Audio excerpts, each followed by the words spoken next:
Hi everybody, I'm meteorologist Matt Gray here in the 4 News Now First Alert Weather Center, and we've got to talk about a multi-layered storm that's going to be moving into our area, although by and large it's going to be a windstorm for most of you sitting at home. So here's what we got. We talked on Saturday about a high wind watch. Basically that means, hey, watch the forecast, pay attention.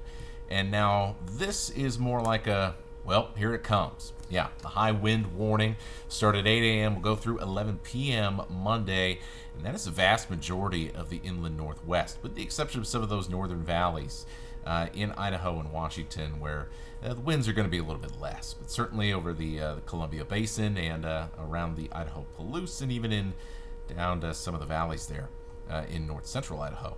That is where we're going to see some pretty windy weather. So that's what we've got cooking. And that means the potential for some tree damage, some low visibility because of blowing dust, difficult driving, and unfortunately some power outages. So a risk for some damaging wind, bringing the trash cans, bringing the patio furniture, and if you got to take a long trip, this is probably not the best day to do any long drives, that's for sure. Not just because of the wind either. There's also some issues over the passes, whichever way you are planning on going. So let's go through the timing here, and the winds will have picked up quite a bit already across eastern Washington by the time we get to, say, about 5 in the morning, 30-40 mile an hour gusts. So it's not going to be this windy all the time, but any sort of tree damage, power outages, they often come when you're kind of that little sudden burst of wind that comes in and out. And so that is what we are worried about more than anything. So as we go through the morning, we can kind of see that wind expand a little bit, and by the time we get to around lunchtime, from the Tri-Cities across the northern tier of the Blue Mountains all the way to the LC Valley, that's where we're expecting it to be the windiest, along with parts of the Palouse where wind gusts could get well above 50 miles an hour. Meanwhile, not as windy yet around Spokane and Coeur-dalene, but that will be coming soon. Once again, this is only about lunchtime. We're expecting it to be pretty windy pretty much all day long as this storm system tracks over us. And there you go. By 3 o'clock, you can see, especially for the West Plains and areas to the south of Spokane proper, 40 to 50 mile an hour wind gusts. And that is a possibility really all across the Spokane and Coeur d'Alene urban area where a lot of you are watching. So it is going to be a quite windy afternoon, and then things easing up at least a little bit, but still going to be kind of windy through Monday night and into Tuesday as well. So that is the number one thing. It is going to be quite a windy day tomorrow. It is also going to be a rainy day, at least at the start. I'll have a chance for a couple of thunderstorms as well coming in through the middle of the day on Monday before that eases up in the afternoon, and we just end up with just wind for most of us during the afternoon and evening hours.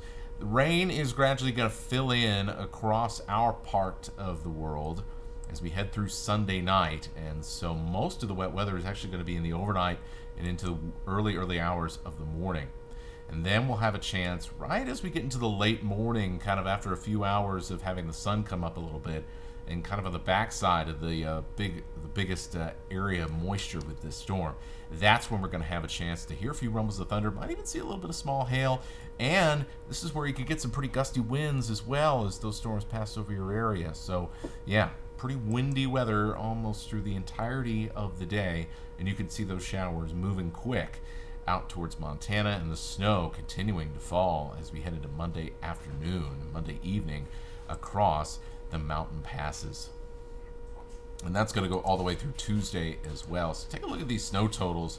We're talking by the end of Tuesday. Most of this is going to be going on Monday. We're going to be measuring it in feet, basically, in the Cascades. We're going to see some snow in the Methow Valley, some snow around Republic, some snow around Priest Lake. You can see a little bit of snow, say, around the Mendelene Falls area as well. And then for around Lookout Pass, up to a foot over the next day or so of weather. So let's sum it up now. 4 things you need to know. Rain going to start tonight. Heavy mountain snow is going to make travel difficult. I'd probably consider changing your plans if you want to avoid that nastiness. Going to be high winds all day, and unfortunately a risk for some damaging winds. So just check the batteries in the flashlight. Might be worth it if we see some power outages. I don't think we're going to see a ton, but certainly going to see some. And some areas of blowing dust. Once again, that's a travel problem. It's something that we don't want to deal with around eastern Washington in particular.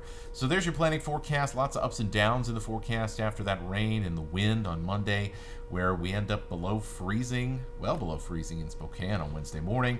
And then look at that, all the way up into the upper 60s, and we'll even see some 70s pop out around the region by the time we get to the end of the week. So lots of ups and downs, pretty typical wild, crazy spring weather. Well, at least with the exception of Monday. So, hey, stay safe out there if you got to do some traveling on Monday. We'll keep you updated on KXLY Plus, the 4 News Now YouTube channel, on 4 News Now, and on our social pages and KXLY.com throughout the entirety of this storm and the information that you need to know. Have a great rest of your weekend. Have a great week. We'll update you again soon.